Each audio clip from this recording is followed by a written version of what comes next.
Pakistan, alhamdulillah, it's a massive market. People looking at a different picture when they see Pakistan? Are there different perspectives, or is that just something that we're thinking? We see a lot of stability in Pakistan. Beyond technology as an international player, we obviously have a lot to bring to the table. There's value in international companies being involved like Beyond.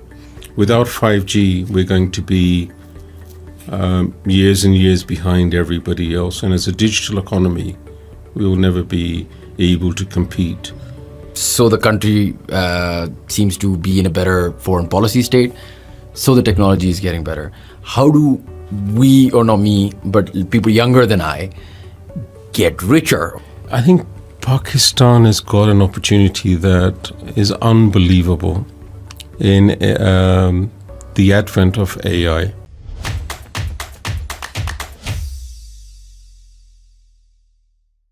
Assalamu alaikum everyone, and welcome to another episode of How Does It Work, a podcast by Pakistani. We have Zoff Khan here, the Chief Executive Officer of Beyond Technology. Firstly, thank you so much for being on the podcast. It's our pleasure. So a year ago, Jorge was on the podcast, and Pakistan was different, or at least it feels different. At that time, we were worried about defaults. We were worried about IMF loans and where we're going. And okay, sure, we're still a bit worried, but it seems as if the last few months, there's a different perspective towards Pakistan globally. And that's where I wanted to sort of start off with has a lot changed since Jorge was on the podcast, since we were talking with Beyond Technology before, since a year ago maybe? Yeah, I think it's been a complete change from where we were before. Can't believe it's a year. It could be 10 years in terms of the instrumental changes that have gone on. And I think it's just given us a lot of confidence. Pakistan has never been in such a strong position, I would say, in terms of the opportunities it has. It's standing on the global stage with the respect of even more than the European and other countries. And I think even for the next 8 to 10 years, we see a lot of stability in Pakistan. Do you see a bull run coming for the Pakistani economy? We are betting on that. We're betting on that. We actually bet on Pakistan and invested for quite some time. But I would say there's been some validation in those decisions and in those bets being made. So what about like right now, for example, this week in the news, there's this conversation, Procter & Gamble is leaving Pakistan, Gillette.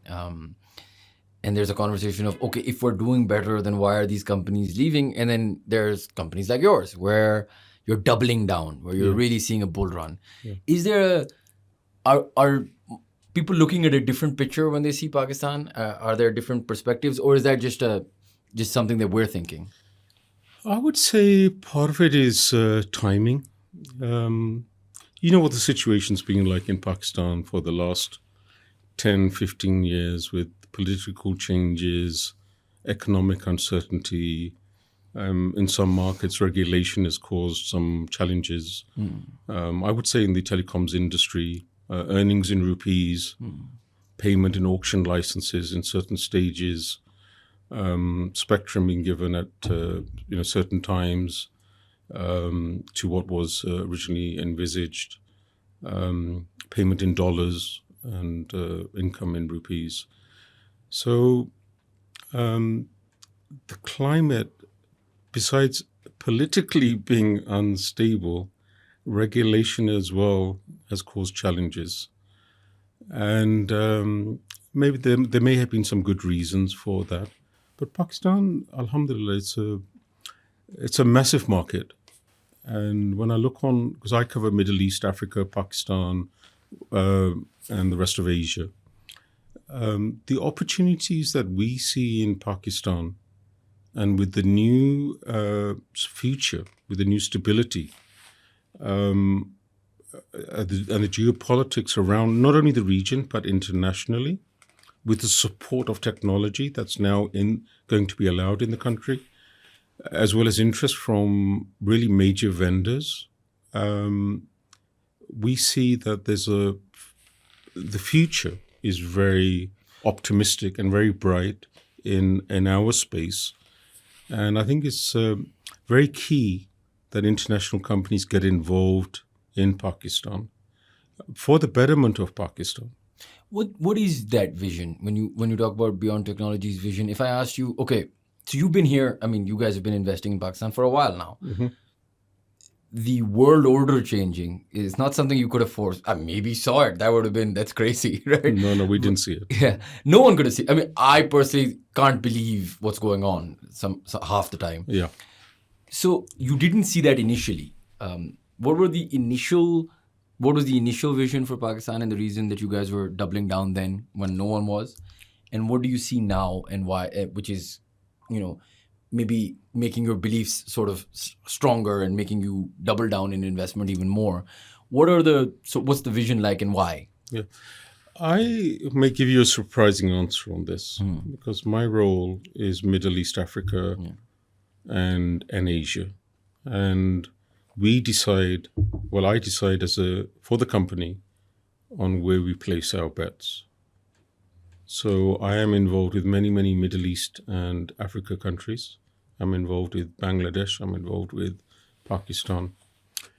Out of the whole region that I manage, I'm far more bullish and see far more opportunities on the Pakistan side with their planned investments, spends, and believe it or not, the difficult bit maybe for you is the easier way of doing business in Pakistan versus other countries. Walk me through that a little bit, right? Because that is it first. We usually hear, so obviously we're from here, so we don't know about other markets, but we hear that moving to Pakistan or working in Pakistan, taking your money out of Pakistan, this is the major problems that big businesses have, and what you're saying sort of contradicts that. So yes. Why is those that? challenges are there. Some of those challenges are there. I mean, on taking the money out of the country, that's what I'm saying. From a regulatory and government point of view, definitely some improvements are required. That's a challenge and struggle that we go through. But then we make provisions for that and risk mitigation strategies, etc. From the regulatory point of view, definitely I would say the regulators here, I would encourage to have a change of tact on Pakistan and the way that they do give out, for example, new licenses and the speed that the changes occur. We're one of the last markets now to have 5G, for example. All of the Middle East have it. A lot of the Asian countries have it. Why is 5G so important? If I asked you, like the policy on spectrum and 5G is often a conversation that comes up, not just with people working in the telecom industry, but in general. Short answer, digital economy. We work on digital. How much of your life is on the phone these days? Most of it. Right. How much of the content is video? Yeah. And how much it maybe potentially is even moving towards AI? I'm sure in your field you probably it's a large component. Yeah. And the use of the laptop, the desktops is far less. And a lot of the work we do is in the mobile arena using our smartphones. That's why 5G is important. Without 5G, we're going to be years and years behind everybody else. And as a digital economy, we will never be able to compete. And all our mobile workforce or our consumers will suffer as a result. Do you think if we have, for example, we see by 2030, digital economy growing by 60 billion, we're not going to get that on 3G and 4G. Okay. If 5G comes, how much of that will influence, for example, foreign direct investment? And then there's also this whole conversation, since we can't ignore the global order, data protection, other things like that. So of course, there has to be some sort of a mitigation strategy where the government of Pakistan and everyone else involved is looking at both how do you attract that foreign direct investment, and how do you also balance it out with what you're getting for it, right? So how does that work? Yeah, absolutely. How much does 5G influence it? Yeah. So that's what I'm trying to say in a way, is that the regulators and the government should support, as soon as possible, the introduction of 5G on fair and equitable terms for the investors and the telecom operators. If they do not, there may be a lack of interest in the 5G spectrum, because the amount of the users on the whole population of Pakistan would be a smaller number of users. Look at the investments they have to make. Not only do they have to change all the radios for 5G, or the base station radios, right, to give you the coverage, but traditionally, technology that used to work for 2G, 3G, 4G will no longer work for 5G. What I mean is, for example, if you've got a tower and you're connecting to an exchange, it will be normally microwave. But that microwave capacity is limited. So it won't work for 5G. Otherwise, you're going to get a 4G service if you're still using microwave. So the fiberization is going to be a major and costly and time cycle process for everybody involved. And how do you make it worth their while? I mean, if, like you said, there'll be a smaller population size that's using 5G, will they just have to price 5G more expensive for, say, like a user like me? Or is that something where the government needs to subsidize it? How would you make it work on a financial level? So if the spectrum, let's start with the spectrum first. Sure. Because we're running into billions. It's a non-flyer, right? Billions and billions is a non-flyer to get started. Because on top of that, you've got all the capital outlay on making it work, etc., right? And the time that it's going to take, and then maybe shorter base. So the lower the cost can be, as well as the cycle time on getting it done, would then allow a lower entry point. So it's not 2% of the user base, but 15 or 20% of the user base. So sometimes the spectrum price prohibits the entry point, cost entry point for the consumers to use the service. It starts with that. The rest is the suppliers' technology. Beyond technology as an international player, we obviously have a lot to bring to the table. There's value in international companies being involved, like Beyond, not just with innovative solutions, ensuring more and more coverage. Even if you've got the same fiber, instead of getting 10 gig, how do you get 1 terabyte out of it? So that is the know-how we bring. But then sometimes having the boxes are meaningless if you don't have the know-how and the wrapping around it. So what we offer are the professional services to implement it, as well as the support to ensure that it's there for a long time. And the operator is never at risk. And other banks or other institutions, government sectors, they have all their support, that the uptime, the safety, the cybersecurity, all aspects are covered. And can Beyond Technologies, okay, you're working with the telecoms, like the telecom companies, but what about, for example, cybersecurity, right? So there's a conversation now where you do need some sort of indigenous technologies or something. We're seeing the world is less safe than it was a year ago when we last talked. Yeah. What about all of that, right? Because you're hearing conversation of because the world will be digital now. Your banks will be integrated, your systems, your power, your weapons, everything is integrated. So how does cybersecurity play a role when a country like Pakistan that cannot produce its own indigenous technology at that level yet? Yeah, absolutely. Well, let me just go about it at a bit of a helicopter view first, and then we'll get into cybersecurity. Sure. Okay. So there are 3 critical aspects, I believe, in having a very successful digital economy. One is the data center, making sure that the data centers have got all the latest. If AI is required, the AI processing power, the routing and everything that's required to give indigenous, in-country, sovereign cloud, that whether it's a consumer or whether it's government, if required, the data stays within the country. Okay, so cloud is there, and obviously all sorts of options and solutions are there.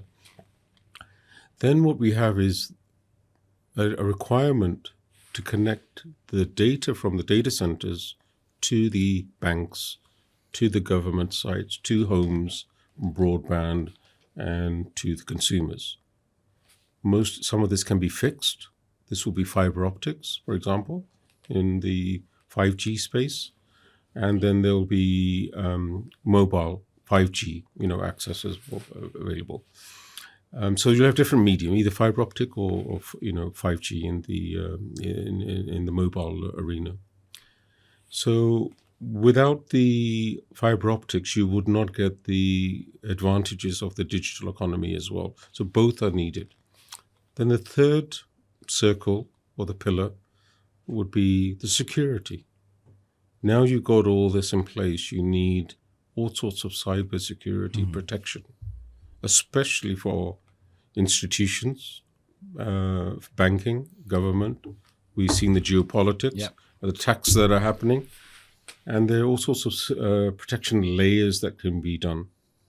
And again, that's like from beyond technology. We've got a lot of association with cyber attack companies, also on denial of service that people like to do, the hackers of this world. So there's a whole plethora of providers that have solutions according to all sorts of cyber attack situations. So that's what we do. And actually this is one of the fastest growing requirements in the Pakistan market. Yeah. I would say in the next 2 quarters, a lot of our new customers are all cyber security that makes a lot of requirements. sense. Yeah. So I'm not going to take up too much more of your time. I just want to sort of understand a few things for people. Okay. So we get the macro levels, sorry. We get the bird's eye view, the helicopter view, as you said. And then there's us, right? And we're like, okay, so Pakistan's getting better. Am I getting richer? I don't know. And then there's a conversation, okay, 5G will come and technology will come. But then there's also AI coming. And it seems like AI can do everything we can do better, right? Yeah. And then the young lot, a lot of the viewers that watch this are going to be thinking, okay, so the country seems to be in a better foreign policy state. So the technology is getting better. How do we, or not me, but people younger than I, get richer or get more affluent or get into Great better question. situations, right? Because we're stuck. We don't understand. The world doesn't know where it's going. So how do we navigate through that? I think that's a great question. And I'm glad this topic came up, actually, to be honest with you. I think Pakistan has got an opportunity that is unbelievable in the advent of AI, and especially for the youth that can take it up and embrace it in a much better way than older generations like myself, for example. But literally, if you spend months and months doing a program to develop an app or a platform, with the prompt technology, you can outjump all the individuals and companies and markets that have invested in that, and through prompts come up with the same program. It's like a new industrial revolution. We had the steam engine, we had the machines, we had the engines, we had the the internet revolution, we had the knowledge economy. Now we've got in front of us the AI industry revolution.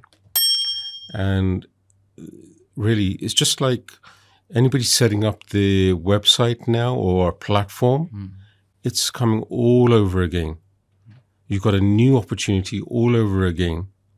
If youngsters invest themselves in understanding AI, and maybe there could be programs established, but if small budgets are available, they can invest in the knowledge of doing prompts and also utilizing all sorts of platforms, whether it be ChatGPT or Perplexity, Microsoft Copilot. There's so much that can be done to develop new business areas.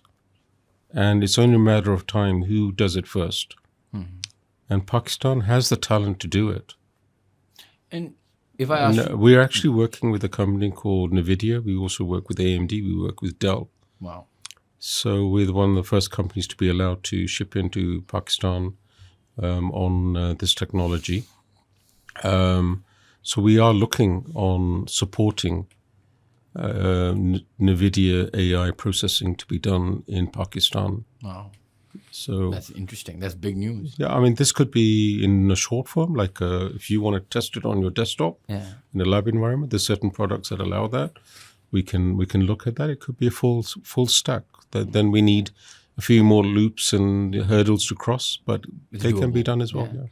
So you mentioned sort of the advantages of international corporations. We were talking about beyond technology, obviously, but I was wondering, what are they? Like, there's a lot of local players in this field, and they're doing what they're doing. Absolutely. What does an international, like, what's the lens that helps here, and why does it sort of translate from other countries to Pakistan? Yeah, a good question. Well, first, I don't want to take anything away from the local companies. They've been invested for some time, and they're given a lot of commitment. They have their own knowledge base and an excellence in what they do. So my hat's off to them. We work with them. I respect them a lot. They're in the industry with us. We meet with them all the time.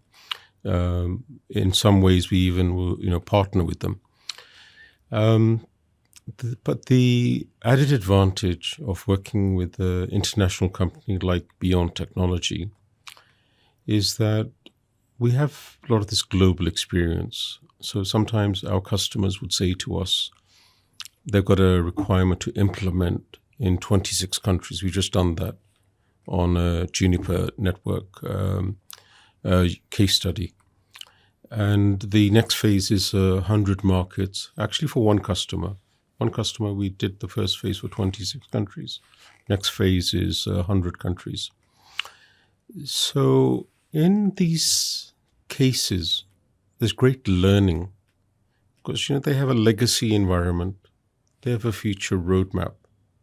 And each time we do these implementations and deployments, the learning that we get and the way that we can improve our SOPs on the deployment, on professional services, on support. When it comes to Pakistan, we can bring all these things there that we're not on point zero. And we've done far more complex user cases that we will get the job done in Pakistan. So whether it be a global, regional, or even a complex environment, you've got the backing of a global corporation that can get it done, that's interested, been invested for quite a number of 5 years now into Pakistan. That's what we bring to the table. So if there's a requirement for those user cases, that complexity, and even outside Pakistan, some of our customers need support from as Pakistani customers, then we can do that. Then some vendors have challenges on dealing with Pakistani entities for whatever reason it may be. Sometimes money, the concern of getting the money out, the uncertainty of dealing with a Pakistani or any country, any local institution. When they're dealing with us, okay, we have our centers all around the world, whether it be Dubai, whether it be Europe, UK, US, and LATAM, obviously, where our origins come from, where they can feel safe that the money flow in and out would always be from, example, in our region, Dubai. Our contract is in Dubai and the payment is in Dubai. They don't have a concern on any country risk or any currency risk with some of the challenges on getting the money out. Then there's, different technology players that we would have a international arrangement with. And they, we talk about Pakistan, it's easier to add on and get that included. and include that in the offering in Pakistan. And I think in the podcast we've talked about some of those examples. NVIDIA is an example, AMD is an example, Broadcom is an example. When we're getting into the AI arena, you definitely want to be having a look at those type of organizations. Even Nokia have got great offerings. So these are the things that we bring in. And then it's not just the technology, it's the whole wrapping around it. Sometimes players in Pakistan can bring in the technology, but the experience wouldn't be there on deployment, on manage assist, resident engineers being available. If you want 24/7, then how do they offer 24/7? We can use Pakistan for 8 to 10 hours. We can use Mexico for 10 hours. We can use Europe for some hours. It depends. The ticket will always be looked at within the 24-hour period. So the whole wrapping around annual maintenance contracts and support, there's a bit more certainty and solidity about dealing with an international corporation. Okay. So if I ask you one last question, in the sense, okay, so there's now where we see the world going, larger corporations tend to be very, set in a 5-10 year plan, or so I've read in books and been told. And younger people we were trained, like I grew up in the generation that was told that, okay, by your O levels, you should know what you want to do in your life, and then you do your O levels in it. And you're a bit older than I thought. O levels. Yeah. Yeah, I mean, I'm 34. So, yeah. But the O levels, A levels, you have to go to university. This is the threat. And larger corporations were like this. They made a 10-year play on a say region or a country, and then they sort of adjusted very, very minutely, and it was a longer term view. We just discussed that between 2 podcasts with you guys, the world has changed, right? Yeah. How agile do I need to be as a large corporation like you guys, or even as a human being or individual in this environment? Because it seems as if, it's if I was to give you a cricket analogy, it's like the wicket is changing like after every session. After a few overs. After a few overs. It's a completely different world. Like now you're telling me, okay, get out of test cricket, like save your life. And what we were discussing off air as well. And now let's go into sweep shot for 6 every ball right now. That is a very fluid environment. And it might go back to, I don't know, next time I'm sitting with you here a year from now saying, oh, no, we're back to test cricket. Yeah. How does one mentally keep adjusting to geopolitics in this? Because my generation or the ones younger than me especially can benefit from this. We grew up in a very stable environment. It was what it was for 10 years. Now it is what it is for a week, a month, a year max. Yeah. So how do you change? Yeah, well, that's again a great question. But I think we all realize now the world that we live in today is not the world that was there maybe at our parents' time. When our parents were around, you had a fixed career path that you started in this job, you did so many years, and you did such a some maybe qualification, you would then rise automatically, and with the HR intervention in moving to this role, and with further years of experience and maybe even further qualification, you would move to that level. There would be a hierarchy, and it would be very autocratic. Yeah, that world has changed. That's collapsed. At least it is collapsed in the generally, I would say, in the Western worlds, and over time, it's more challenging for youngsters in this part of the world to have a set career path, and then suddenly, a major corporation decides that it doesn't need hundreds and hundreds of people, and that career path is gone. So now we do need to look on entrepreneurship. Entrepreneurship is very important. And people like that. They like to work on their own terms of engagement. They like to work from home. COVID had a massive impact. The world is never the same. And they're learning new skill sets where their value is, immeasurable to certain organizations in the way they do things. there are a number of individuals that would then use AI to do a lot of the work because they become so skillful in AI or, let's say, programming, that there would be 4 or 5 engines doing the work for each of their employees. They'd maybe doing 4 or 5, assignments. And they may be earning more money in today's world doing less work from their side, earning more money, but it's actually the AI program that's actually doing everything. That's why, coming back to your earlier question, I would really encourage anybody, if one thing from the podcast come out, is really give a lot of time to AI. It's one of the biggest industrial revolutions. And I really hope that